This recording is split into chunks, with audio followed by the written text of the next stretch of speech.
Hey there, this is Dan. You're watching this LTC, and I really didn't think this moment would come for at least another 2 weeks or so. We got our yearly Battleforce boxes today, and for some reason there are 7 of them instead of the usual 4, which is actually really exciting. I think a really good move by GW to just kind of make the game a little bit easier to get into for a lot of players. And I'm sure on their end it helps them move some sprues too. So let's take a look at I know these are made for Warcry, or sorry, made for AOS, but let's take a look at them for Warcry. I'm going to grade each of these boxes, all 7 of them, and before I do that, I want to talk about, for Warcry, what makes an ideal Battleforce box. I'm looking for something with all of the options for the faction, or really good options for 2 factions. Let's say you had something that had both demons um, and mortals in it. The way, let's say that the Nurgle Vanguard box is like that. If there was a battle force where they just added one more demon and one more mortal unit to that Vanguard box, that would make a great battle force, for example, right? Because you'd be getting 2 factions in one box. Now, some of the gold standard boxes we've gotten in the past like this are 2021's Slaanesh one, which just had every single option in Warcry for Slaanesh mortals. It was amazing. Or the 2020 Ogre Maw Tribes one, which was the same way. The only non-Warcry model in there was a scrap launcher, but they also, all those kits had extra Noblars in them.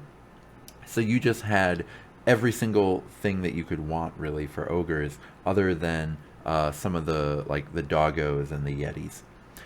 The other thing to think about with these is battle boxes are expensive. We don't have the prices for these, but we don't really need the prices because we know about what it'll be. They usually do about a 30% discount from what it would be to buy all of them together. So a lot of these battle forces are going to be a little bit more expensive than buying 2 or 3 infantry boxes and a hero. And so we need to look at, is getting this box better than just paying full price for 2 to 3 infantries and a hero? What are you actually getting there? Is this going to be stuff you're going to use? I also did some list building with some of the boxes, not all of them. A single list purchase is almost always going to be significantly cheaper than a Battleforce box. So really I'm looking for variety and long-term value here, right? It's not necessarily important that everything be really good in the meta right now, because by the time you've painted your whole Battleforce box, maybe the points have changed, right? I mean, Warcry has a yearly built-in points changing system now. We might not get a Tome of Champions with points updates this winter, but you can bet next winter we will. So we're probably only, probably 14 months away from all the points changing in Warcry, even if the edition stays the same. So I wouldn't worry too much if a box has a lot of options and some of the options aren't very strong right now in the meta. Now, the flip side of that is, are there current must-haves for the faction? Are there things where mechanically the faction doesn't function without a certain piece of it? And if so, are those in the box? That really matters for whether a box is going to be any good in Warcry. So let's get started. Let's look at this Daughters of Kane Slaughter Coven. This is amazing, and I couldn't wait to put this first because it includes practically the whole roster. There's the one Whippy hero, there's the Melusai Iron Scale, those 2 aren't in here, but for the most part, everything is in here. We've got your Harpies, we've got your Snakes, we've got your Witch Elves and Sisters of Slaughter, we've got the boys in the faction, the Warlocks. We've got almost every hero, right? Because we've got the hero and the knife carriage, which has the 3 different heroes. We've got every troop. We can build basically every list, unless your list involves just like really spamming one unit type and you have room for it. There's very little value spent on non-Warcry things here, right? Even that centerpiece knife carriage box is really a Warcry piece because 3 of those heroes in it can be used in Warcry. So I would say this is absolutely one of the all-time very best boxes that they've ever put out for Warcry. This is just like the Slaanesh box from last year, the Ogre box from the year before that, where you just get this box and you just never have to, if you want to play AOS, you decide that, Daughters of Kane aren't for you and you just get this box and stop, you have every option for Warcry you'll ever need. You'll be able to play Daughters of Kane forever, and I think that's really cool.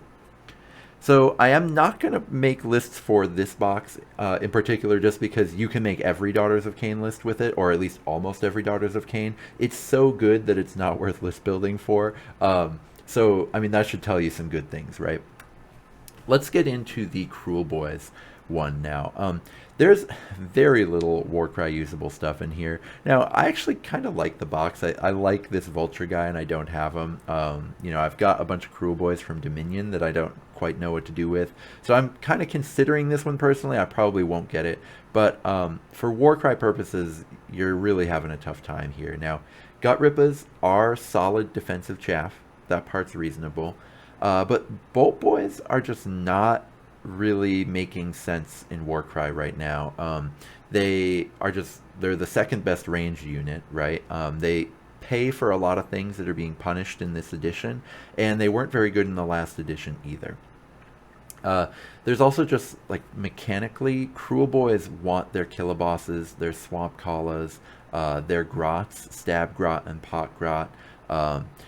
They want all these things that aren't in this box, and so it's just it's awful.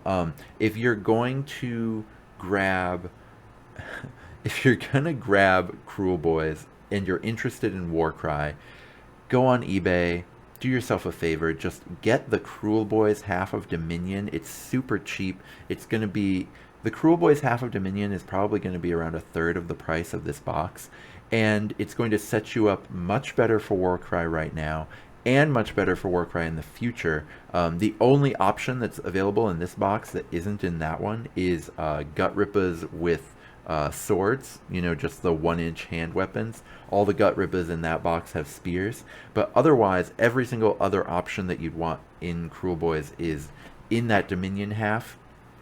So just go with that. The only way you're ever getting this is if you really want to play the big heroes in AOS.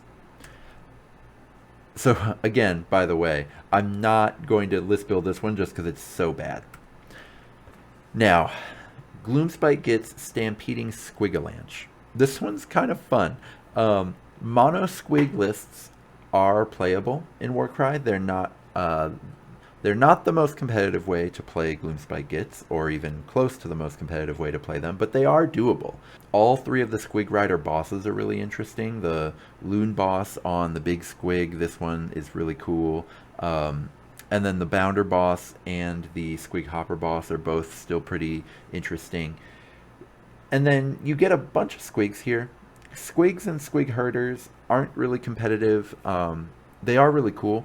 They dropped in points a whole bunch, so now they can be kind of the backbone of your force, which is kind of nice. So even though they're probably weaker than they were in Warcry 1.0, they're still pretty doable, and they're kind of weirdly easier to list build with than they were before, despite being better before.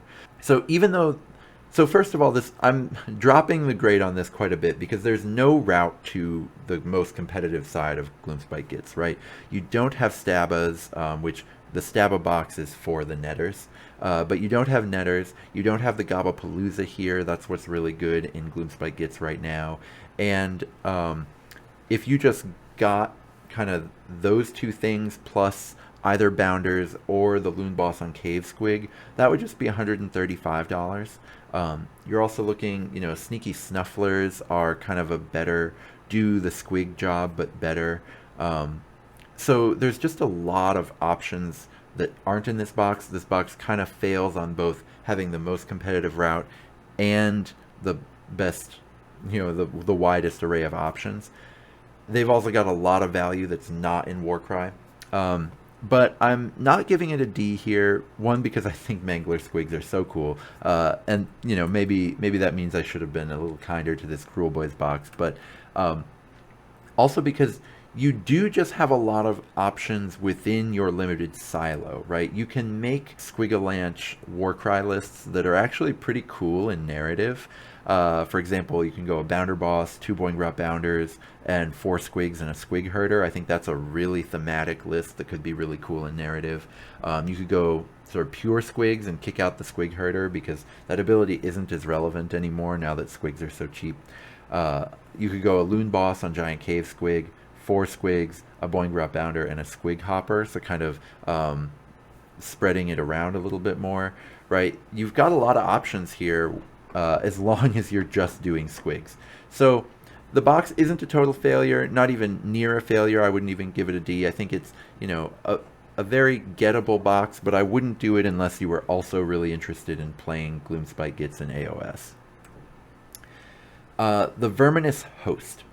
Now, this box is a little bit redundant, right? It's got 40 Plague Monks, it's got 40 Clan Rats. You don't need that many. It's also missing a lot of what's currently solid in Skaven, so none of the Molder stuff is in here. The Rat Ogres, the Master Molders, the Pack Masters, those are all really good in Warcry right now, and none of them are in here. You're also missing kind of some of the really interesting heroes like Claw Lords and Death Masters.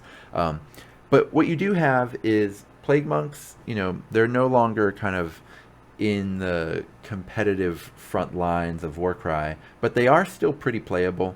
You've got Clan Rats, which are a little less good, but usable. You can fill out lists with them. And then you have Storm Fiends that are actually still really solid, probably even better than they were in 1.0. I think the ranged Rattling Cannon Storm Fiend is actually one of the few artillery pieces that I think has actually gotten better in this edition.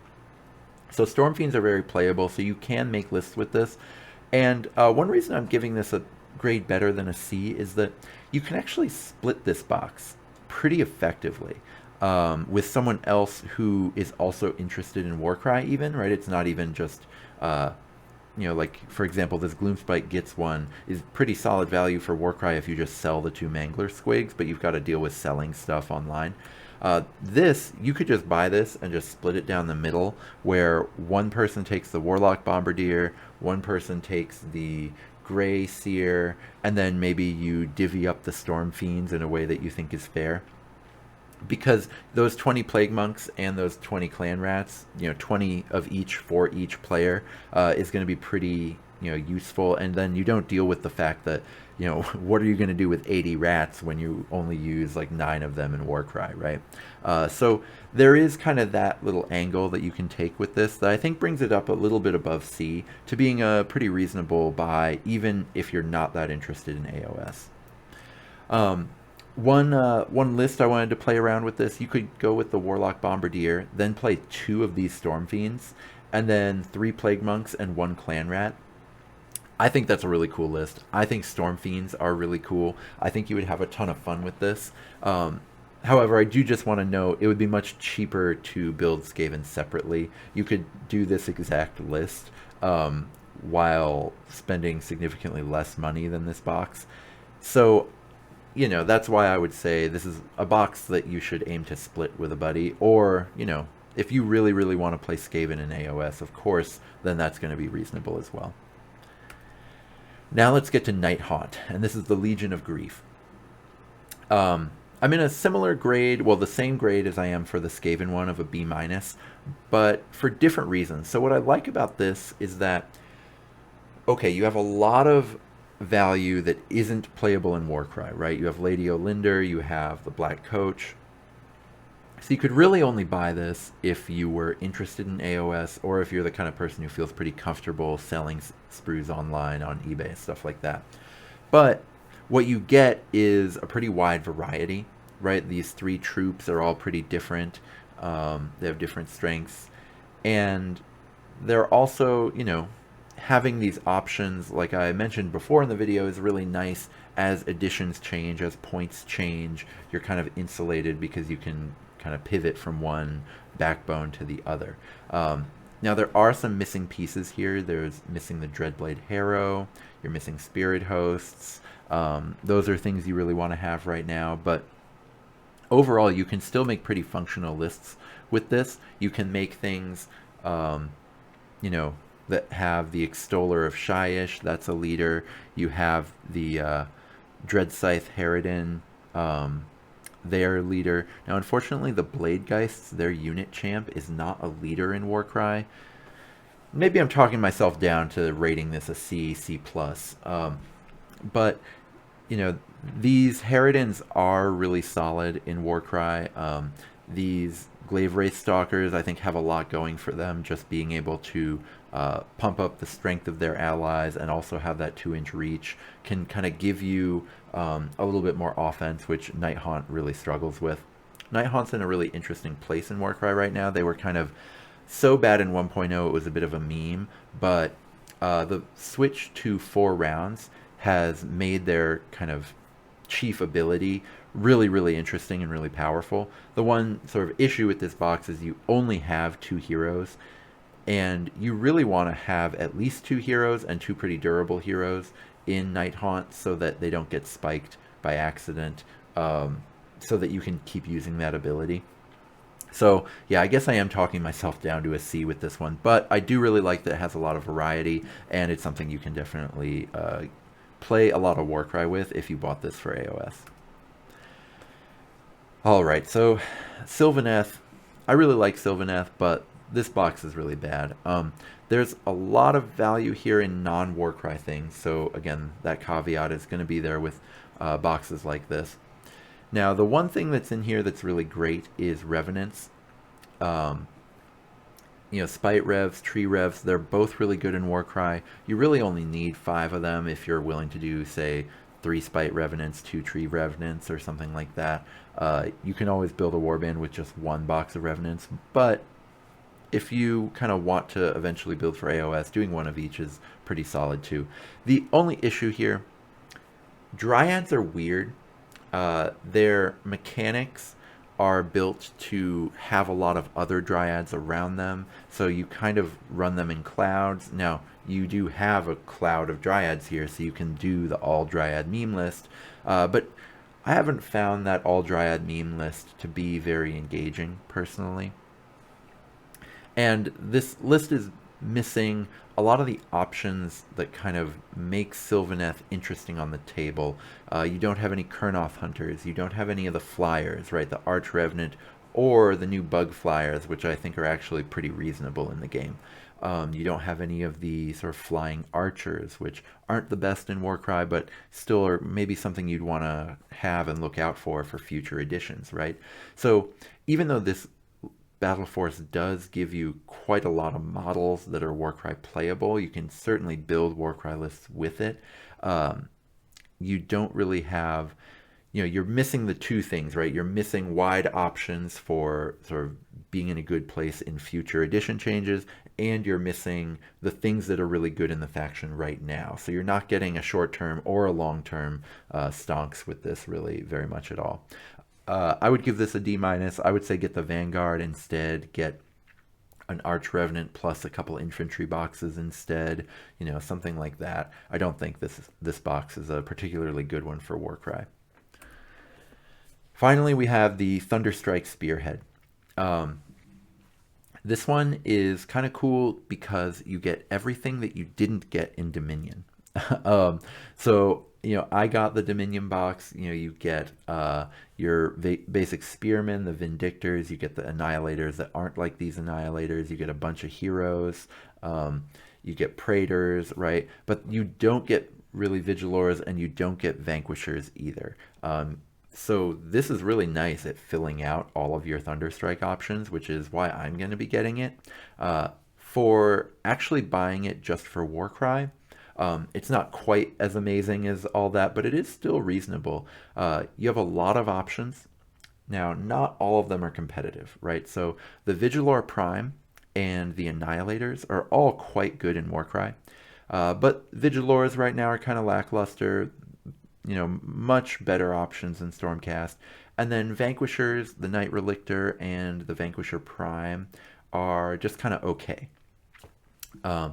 So that's okay though, because like I was saying before, you have enough for a solid narrative list with the Annihilators and some of the stuff that's actually pretty good, and then just filling it out with your other options.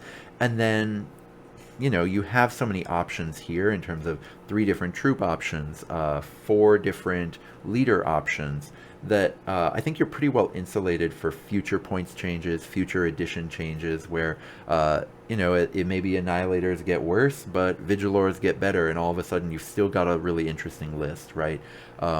So I think that this actually does put you in a place where, if you were only interested in Warcry, you could still reasonably buy this box. From a competitive perspective, you're better off getting a Dominion box on eBay. That's also true of a budget perspective, but let's say you really love dragons and you really love Warcry. This is a very reasonable buy. Let's say you like the new Thunderstrike stuff, but you really prefer to paint some robes, right? I mean, I actually really like painting robes, part of why I'm going to get this. And so then that makes this kind of a potentially better buy than Dominion if it's just more into what you like painting. Just in general, I would say this is, other than Yndrasta, the stuff in this box is much more interesting to paint than the stuff in Dominion. So I just wanted to give some examples of some stuff you can do with this box. So this is kind of the most functional list that I think I could get out of it, which is a Vigilor Prime. I'm really high on the Vigilor Prime. I think it's really good. 2 Vanquishers. These are the Sword Stormcasts. 2 Annihilators with Grand Hammer. They only move 3, but they've got that 2-inch reach, which I find helps mitigate the move 3 quite a bit. And then you have an Annihilator Prime with Grand Hammer. This guy is a huge beast. The combo of the Vigilor Prime plus the Annihilator Prime can really let you just win almost any fight on the ground, because the Vigilor Prime gives you +1 attack. The Annihilator Prime has really heavy hitting single attacks, so giving +1 on that guy is really good, and then you can double up giving him Onslaught just to blow the damage out of the park, right? So there's actually a lot of play to this list. From a competitive perspective, I don't like Stormcast lists with only 6 models unless they've got a Thundercat or a Prosecutor in them. But it's still going to be very, very functional and very tough to deal with in any kind of casual environment, and I think going to be really solid. Yes, I do think Dominion Thunderstrike is a better buy than the Battleforce Thunderstrike Spearhead, but I think this is also a really good buy. If the Dominion one didn't exist, I'd probably be giving this maybe an A-, B+, because I do think it's really solid. And again, as editions change, you know that GW loves to have in every faction the things that were best in the previous edition be now the weakest things in the current one, and then the other stuff be better. So I would bet that we see Vanquishers and Vigilors be kind of the better things in Thunderstrike, when we get a points update, something like that. Certainly, Vanquishers were the best thing in Thunderstrike in 1.0, and now they're paying for it now. So that's kind of what you got there. Overall, I just think there's kind of a lot to like about these Battleforce boxes. The fact that we have 7 of them, I think, is the coolest thing, just being able to get things discounted a little bit easier. It also means, I think, I keep saying this about sort of GW FOMO, right? So there's more boxes to make more people afraid that they're going to miss out on getting a box, right? But the really important thing to remember is the kind of accidental signal they're telling us here is also, if they're going to ramp up how many boxes they have of this, you should be even less interested in going out and grabbing one if the faction you really like isn't in here, because if they're going to do 7 per year, that means random faction that you like, much more likely to get a Battleforce box in the next 2 years. Now, there's some factions, like, say, Flesh Eater Courts, where it would never make sense to give them a Battleforce box because their start collecting is just a better deal than any Battleforce could possibly be. But in that case, you don't really care about getting a Battleforce box, right? So I do think this is really exciting, as long as you can kind of resist that urge of, oh, I've got this really good deal right now, I have to jump on it, right? I mean, Gloomspite Gitz have gotten a Battleforce box every year, right? Or maybe not every year, but all but 1 year since they came out. So don't worry if you see one of these boxes and it's not exactly what you want for for that faction, but you're kind of worried that if you don't jump now, you'll lose out on the value. You're not losing out on the value. They're going to come back with 7 more boxes next year. They're expanding all the time. They're pushing out more and more product all the time, which means these value boxes, they'll be back, and maybe there will be a different one you really like. So even though I really like the Kruleboyz and the Thunderstrike Dominion one, I'm going to try to make sure that I only get one, because I'm sure that Kruleboyz will probably have a Battleforce box next year as well. They've got all these new sprues and no one to buy them since the rules are terrible in Age of Sigmar, and not that compelling in Warcry either. So I'm going to be back with a Monster Tactics video, possibly by the end of this week, certainly by next week, and I'm really excited for it. Monsters are, of course, still all the rage. Talking about monsters is all the rage in AOS, and I think it's going to be really exciting to talk about it. So until then, may all your rolls be crits.